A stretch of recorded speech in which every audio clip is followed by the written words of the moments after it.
All right, let's jump right into this explainer and uncover the absolutely breathtaking, incredibly complex history of North America.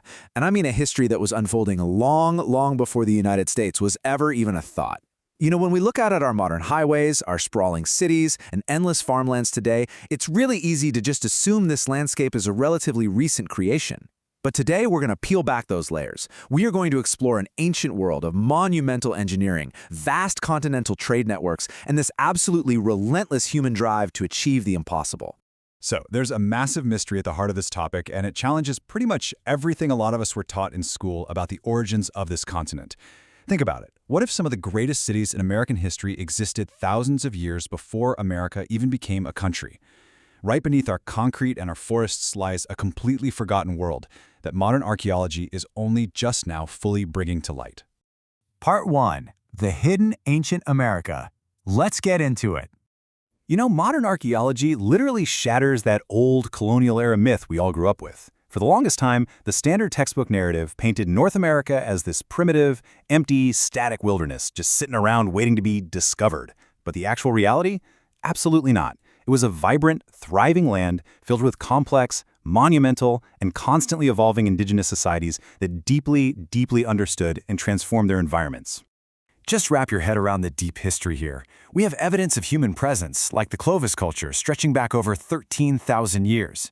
Fast forward a bit to 3,400 years ago, and communities are already raising these massive earthworks at Poverty Point in present-day Louisiana.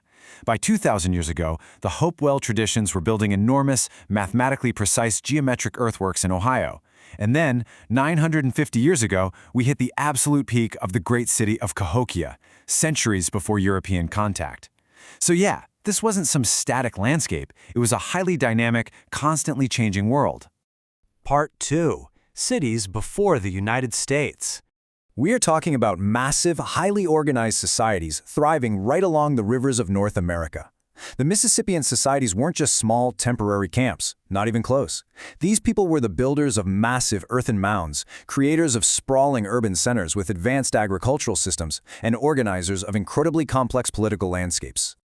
Get this, at its absolute peak, we're talking an estimated 10 to 20,000 people living in Cahokia. Located near present-day St. Louis along the Mississippi River, it was a sprawling ancient metropolis. It featured bustling neighborhoods, highly skilled craftsmen, and the towering Monk's Mound. Just imagine thousands of people gathering in these grand plazas. This city had a population that rivaled and maybe even exceeded cities like London at the exact same time in history. It was literally one of the largest urban centers in the ancient world. Now, moving out west, we find another incredible civilization that completely mastered one of the absolute harshest environments on the entire continent, the ancestral Puebloans. Instead of those lush green river valleys, they faced the totally unforgiving deserts and canyons of the American Southwest. And just look at what they pulled off. It is mind-blowing how these ancient engineers built thriving, astronomically aligned metropolises right in the middle of the desert.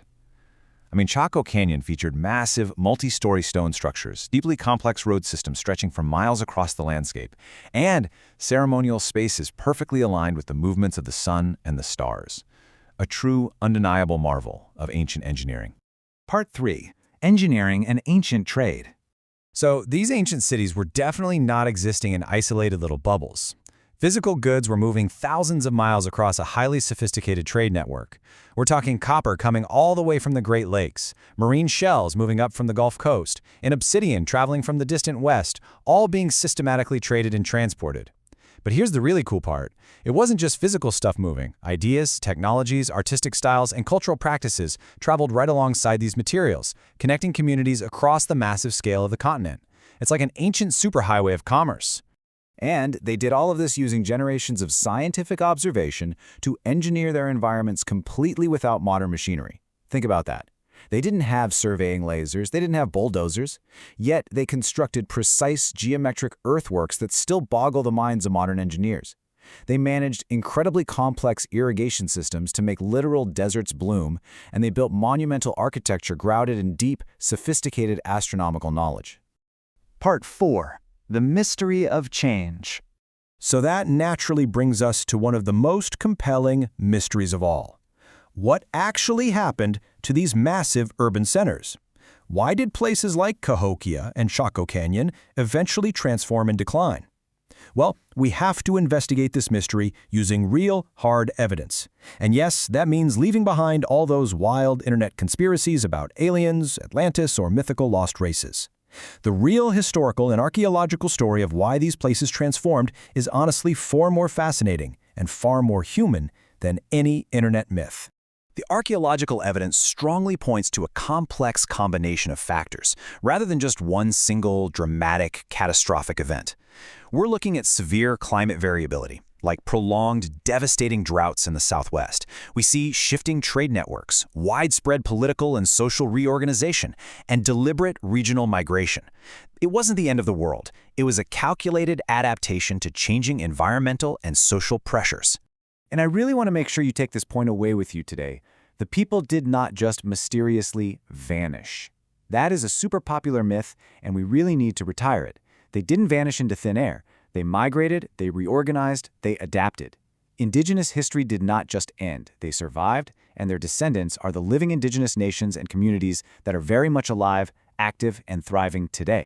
Of course, when Europeans arrived in the 15th and 16th centuries, they absolutely did not find an empty wilderness, but they did trigger a profound and devastating transformation of the continent.